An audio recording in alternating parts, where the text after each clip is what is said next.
কুমিল্লা চান্দিনার কৈকুরী সরকারি প্রাথমিক বিদ্যালয়ের প্রধান শিক্ষক শফিকুল ইসলামের পিতা অবসরপ্রাপ্ত শিক্ষক আব্দুল খালেকের জানাজার নামাজ সম্পন্ন হয়েছে। ৩রা এপ্রিল বৃহস্পতিবার বাদ আসর বরকরই পূর্বপাড়া মিয়াজি বাড়ির নিজ বাসভবন সংলগ্ন মাঠে জানাজা শেষে পারিবারিক কবরস্থানে দাফন করা হয়। এর আগে বার্ধক্যজনিত কারণে তিনি বৃহস্পতিবার সকাল 7:30টায় জাতীয় হৃদরোগ ইনস্টিটিউট ঢাকায় ইন্তেকাল করেন। ইন্না লিল্লাহি ওয়া ইন্না ইলাইহি রাজিউন।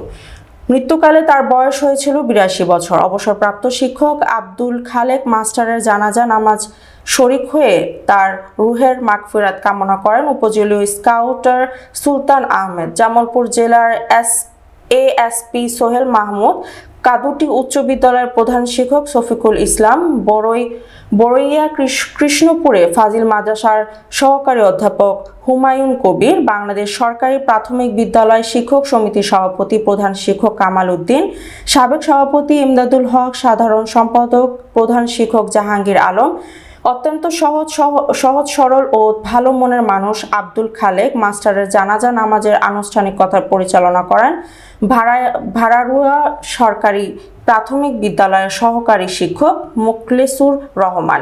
জানাজা নামাজে উপজেলার বিভিন্ন এলাকা থেকে বিভিন্ন শ্রেণী পেশার বিপুল সংখ্যক মুসল্লি অংশগ্রহণ করেন। জানাজা নামাজ পড়ান মরহুমের আত্মীয় বানিয়াপাড়া দরবার শরীফের মহাসচিব ও তীরচর মাদ্রাসার প্রভাষক মাওলানা জাকির হোসেন মুজাহিদি। এর আগে উপস্থিত মুসল্লিদের নিকট কৃতজ্ঞতা প্রকাশ ও দোয়া প্রার্থনা করেন মরহুমের বড় পুত্র প্রধান শিক্ষক শফিকুল ইসলাম।